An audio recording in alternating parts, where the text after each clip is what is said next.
Om Jnanatimirandhasya Jnananjana Shalakaya Chakshurunmilitam Yena Tasmai Shri Gurave Namaha. Guru replied, O your Majesty, who in this world can repay his debt to his father?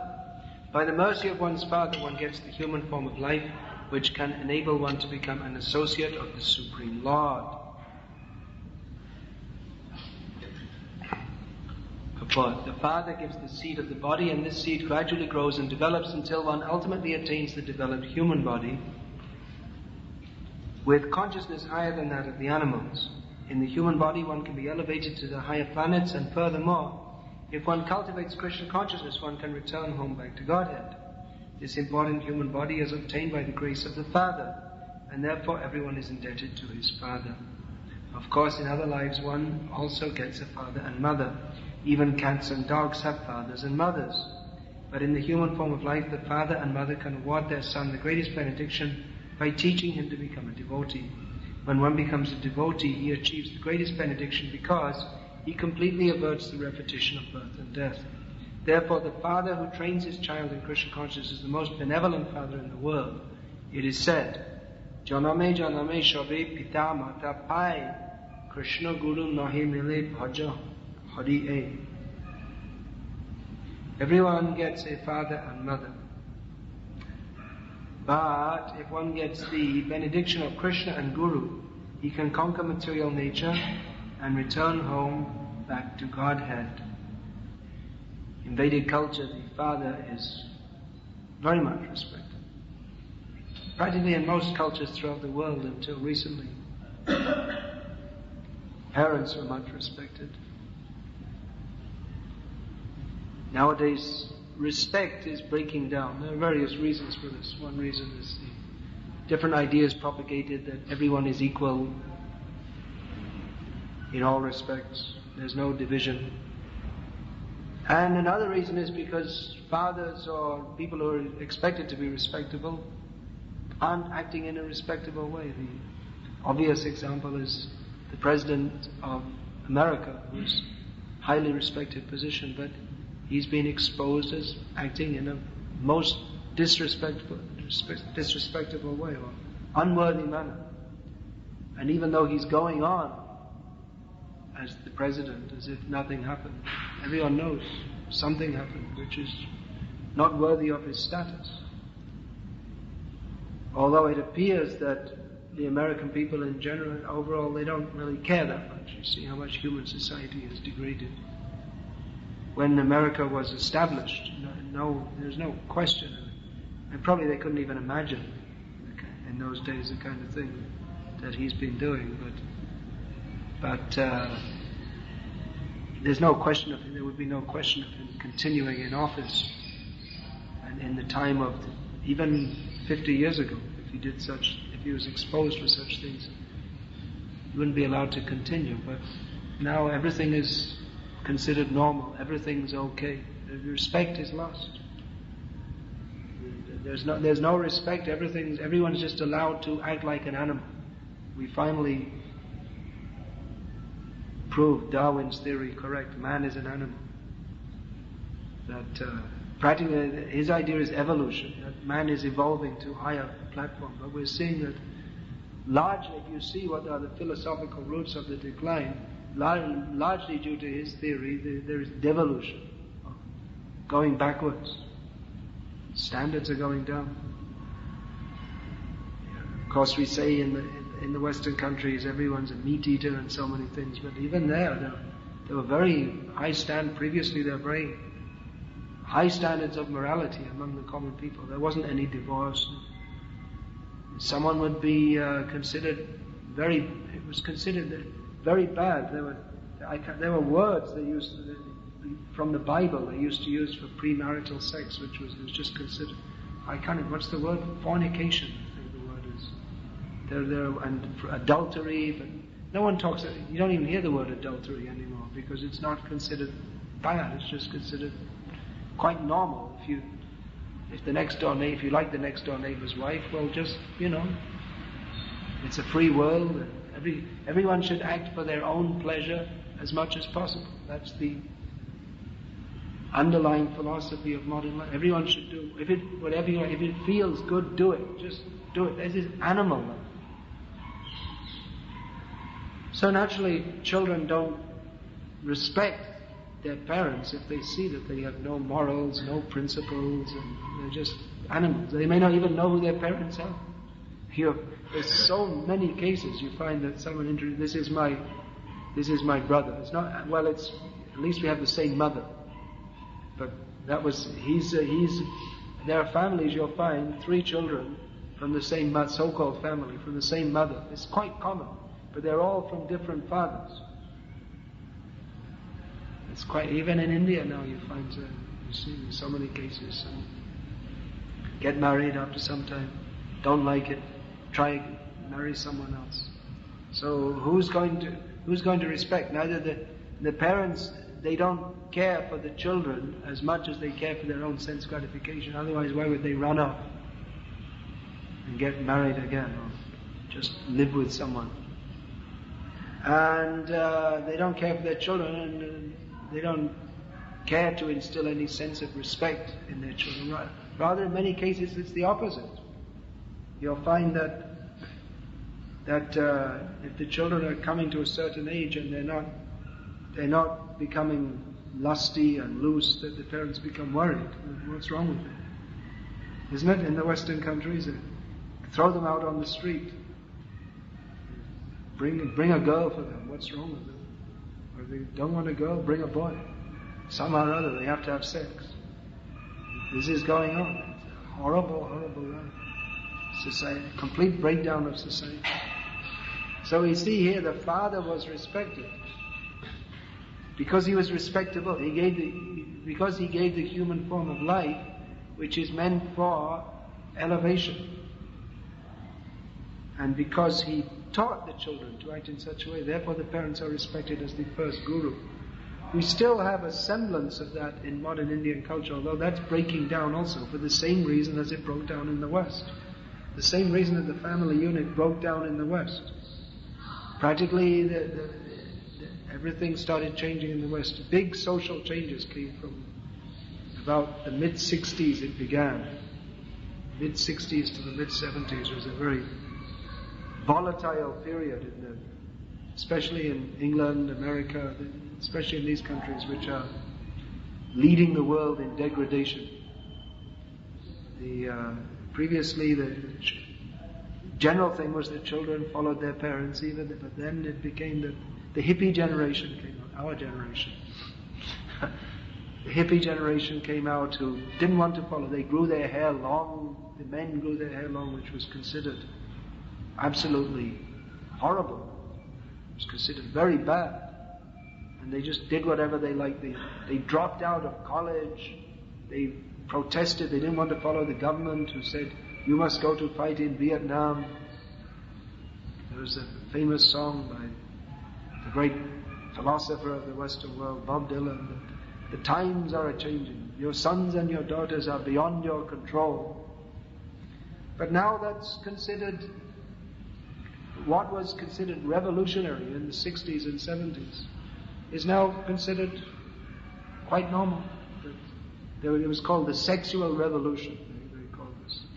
That the sexual revolution with contraceptives came in, and then these ideas that just enjoy here, there and everywhere, and homosexuality, which was banned, become socially acceptable, quite acceptable. In fact, in many states in America, if you even say anything against homosexuality, it's illegal. They'll make a case against you. It's just like here in India, it's not allowed to say anything against sati. So there, you're not allowed to say anything against homosexuality. You're allowed to make jokes about homosexuals, or beat them up, or all the things that people used to do. It's considered quite normal. So they philosophize it some way or other. They write books how to bring up your children for people who are still interested in such things. They write how children should be sex education from the earliest age. Children should be educated about sex, both heterosex and homosex.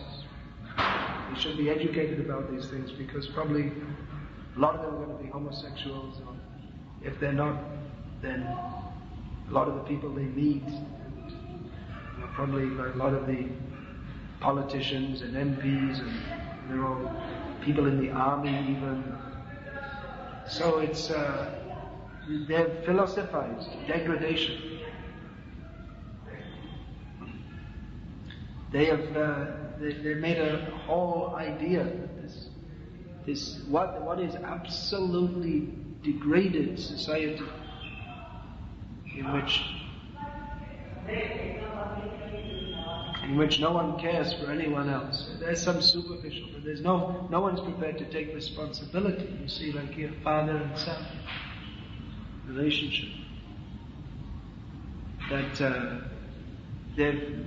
they have some kind of philosophy. They make some United Nations Charter of Human Rights. How women's rights, children's rights, this rights, that rights, and other rights. There's so much stress on the rights of everybody. But what is the responsibility? It is the right of someone to, practically in every country all over the world, to be divorced and married again. It's your right, because the idea is you have to enjoy life as much as possible. But then what about the responsibility? You have children, you're supposed to look after them. In their human rights, they say, all the children have the right to education, but that becomes the government's responsibility. Everything simply becomes the government's responsibility. A man enjoys a woman, she becomes pregnant, she decides, shall I have an abortion or not? Okay, I think I'll have a baby. All right, we don't have an abortion this time. So she has a child, but it's not the father's responsibility to look after. It becomes the government's responsibility. And as Prabhupada said, this is encouraging prostitution. Because then people say, oh, why should I? There's no social pressure to look after the children. Because the government will do it.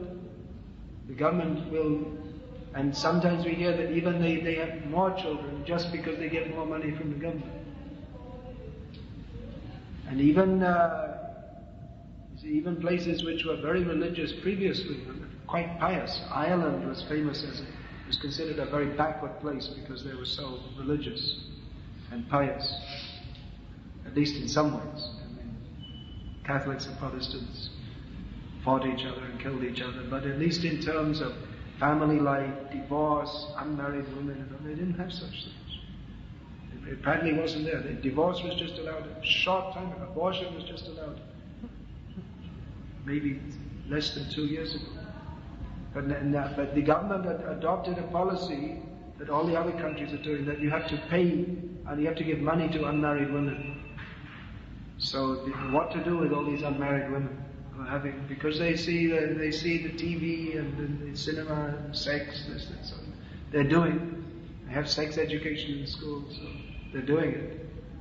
So now I have one disciple from a small town in Ireland, and she said that in the street she lived in,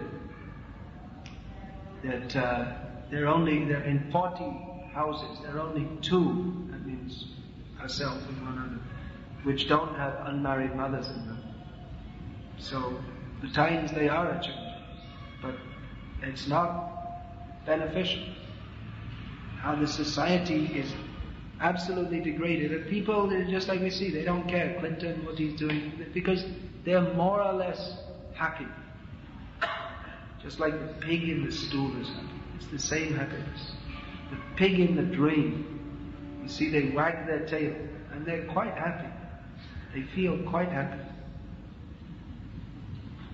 Here we also have some pigs in the next field. You hear them early in the morning, some deep grunting sound, very contented, because then people go there to pass stool, so they're very happy.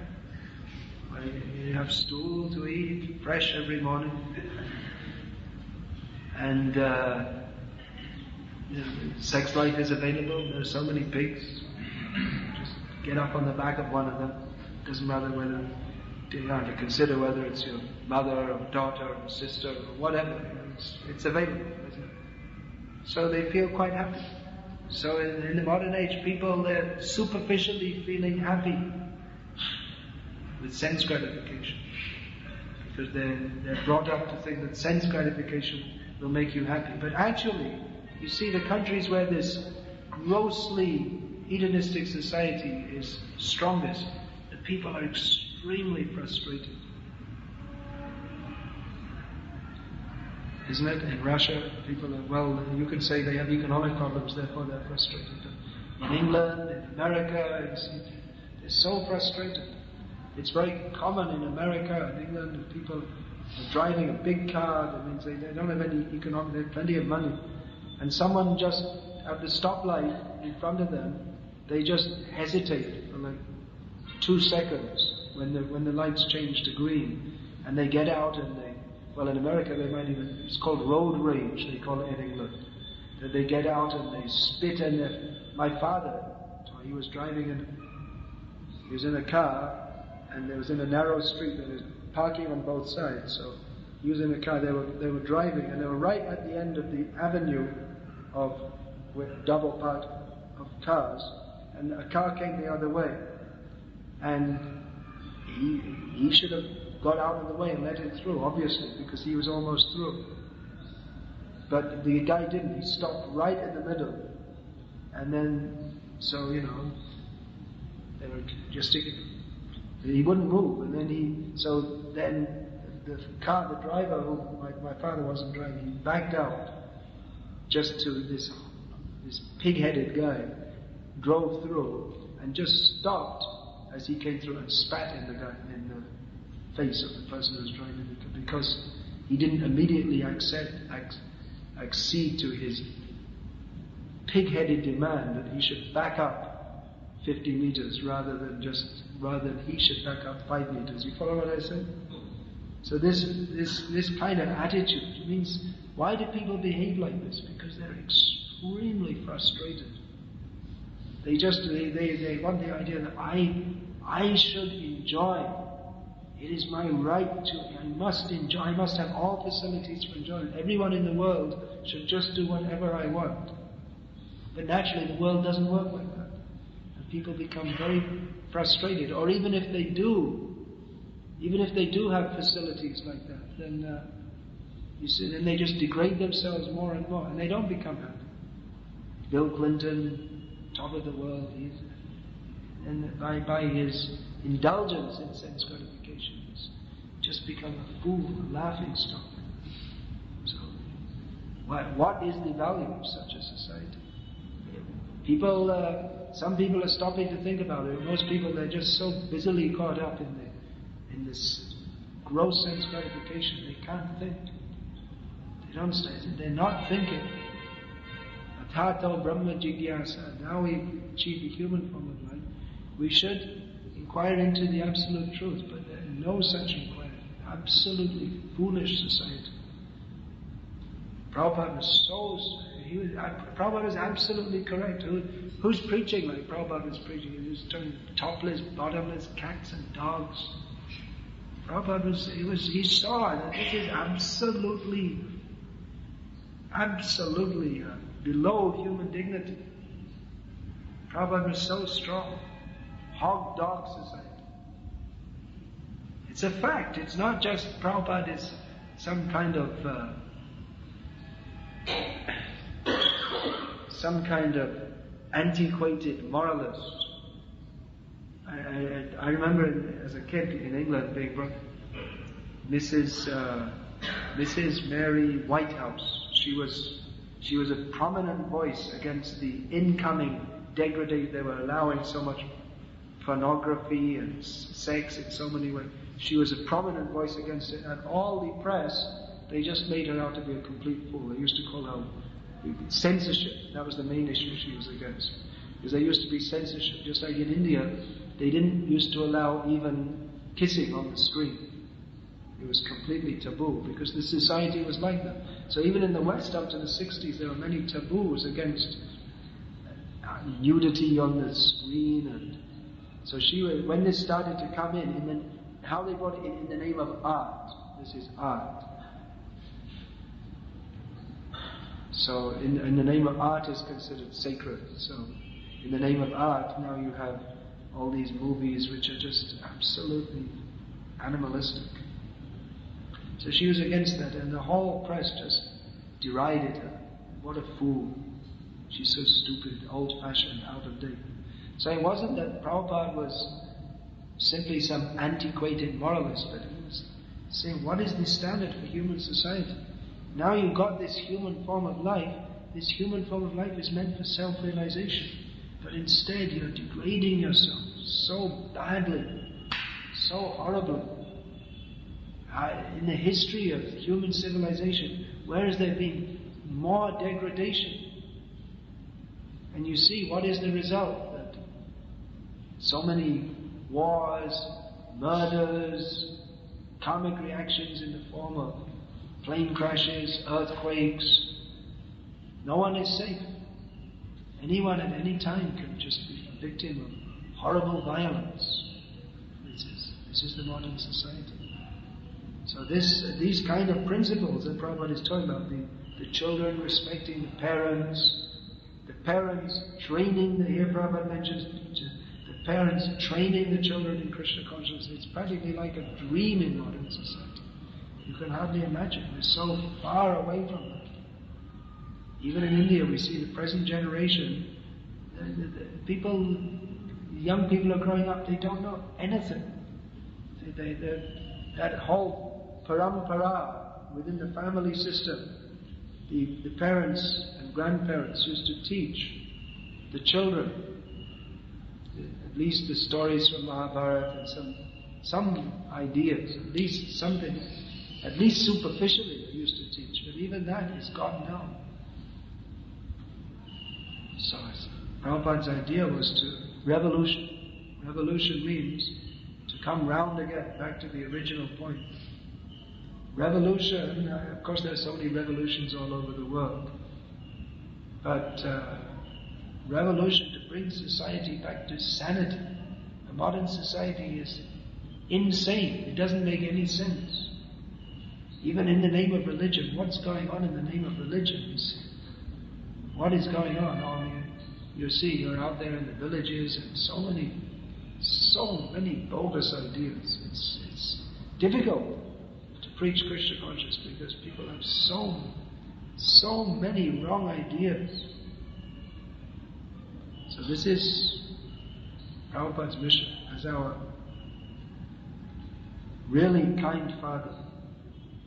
He is teaching us, taught us, be Krishna conscious, spread Krishna consciousness to others.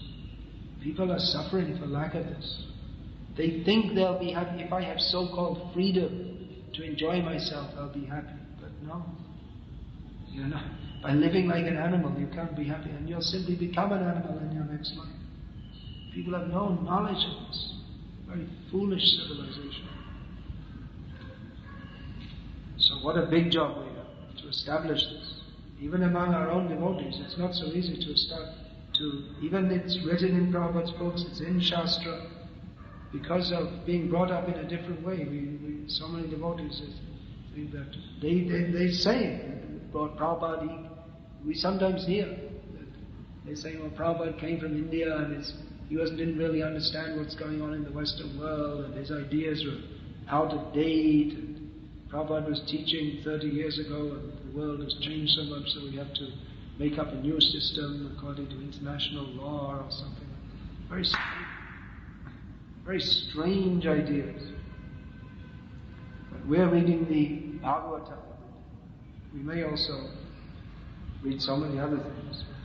But our substance, our Shastra, gospel truth, is Srimad Bhagavatam, which gives the proper idea for human society. Kalo nashta drishamesha puranako dhanodita. This Srimad Bhagavatam will give light in Kali Yuga, in the darkness. We can bring some candles. There may be, just like we may compose, there may be United Nations charters and international laws, which are some ideas to try to make human society nice and proper, but it's like at the best, it's like a candle. If not adding more darkness, it's like a candle. Whereas the light, the sunlight of knowledge, is Srimad Bhagavatam. This knowledge is required for human society. This was written by Vyasadeva to give light to people in the age of Kali who are suffering in the darkness, to distinguish reality from illusion for the benefit of all. This is the purpose of Srimad Bhagavatam. So as Prabhupada often noted, within the Bhagavatam, there are all clues for social, not only spiritual. It's not that we have spiritual instructions and then we chant Hare Krishna and then socially we do whatever we like, whatever we think best. But everything, Shastra means that which regulates the whole of human society. So in Bhagavatam, economic, social, psychological, all solutions are there for human society. If we can adopt them and implement them, that will be for the greatest benefit of human society. Hare Krishna.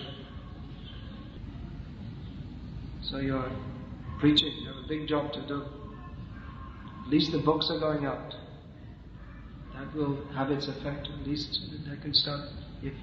At least it will start people thinking what to do. This we should write at these conferences. This Bhagavatam, this is supposed to give the knowledge and the light, distinguishing reality from illusion. Some people are very smart. That's what I even wrote today. I wrote it.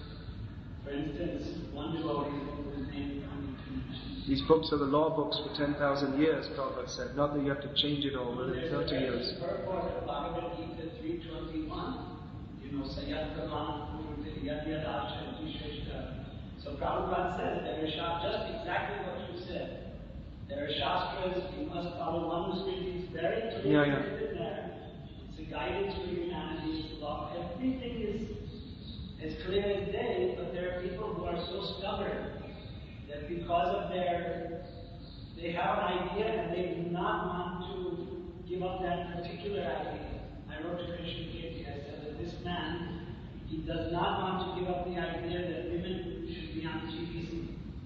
It doesn't matter what evidence you show. I said, but anyway, he's not an important man in this class, so it really doesn't matter that much to argue with him. It is a waste of time to argue. He just will not, give up this. It doesn't matter how much evidence you show. I did it again. I cut the whole translation in purport and sent it to them. But they won't accept. Even Prabhupada's words in the name of time and circumstance. In the name of time and circumstance, now we'll change everything in Prabhupada's books. We don't like all these things. There's so many things which don't fit in the modern age 30 years later, less than 30 years later, so we have to cut and delete, not even paste, delete. Cut and paste it over the mouths of those who want to speak Shastra.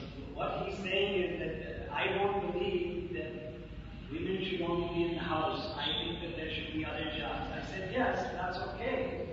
We agreed. I said, we agreed that we can distribute books or, preach. I said, but Prabhupada himself never made a GBC or a temple president. He never appointed a woman. So, what do you think about that?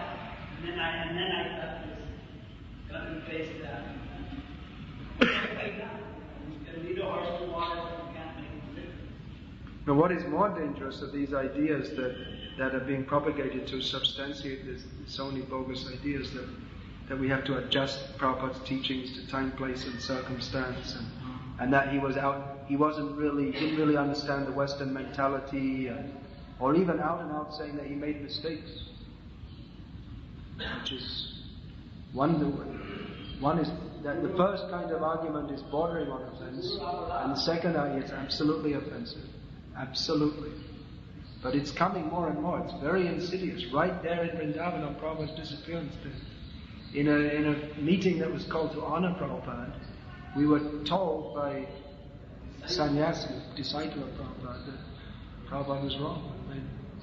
So you can understand if someone from another institution does it out of envy or something. But This is very insidious. We have to be very careful. There are so many funny ideas going on. Prabhupada made mistakes. He didn't really understand what he was doing, or he didn't give us the highest thing. That's the whole argument of the Guru issue. He didn't give us the highest thing. There's so many things. The Guru issue argument is based on that. Prabhupada only made mistakes which couldn't be appointed. But actually, he took a risk. He took a risk. Well, then you could say he made a mistake coming to the Western countries. He made a mistake initiating so many people who fell down. They have to be right. They have to know exactly. He made Nanda Kumar a sannyasi who was falling down left, right, and center. He made him a sannyasi. He lasted 2 weeks. Saved him for 2 weeks at least. I tried to explain that. No, Prabhupada was asked, why are you making sannyasis from young men? And Prabhupada said, I give the chance. If they misuse it, it's their fault. And giving them the chance, Prabhupada said. And not only sannyasa, anyone, Brahmin initiation. And for anyone to fall down is but there are some people even in the pro-parampara camp, pro-guru camp, who say that Prabhupada didn't appoint. But I spoke to Puri Maharaj and we talked to Prabhupada 2 weeks before he disappeared. He was 100% aware that he was appointed. It's not that he asked him, why haven't you appointed 11? Why haven't you appointed 1? And Prabhupada said, well, he made some explanation, which, it's obvious if anybody's really broad-minded and open-minded about it, he has to accept that Prabhupada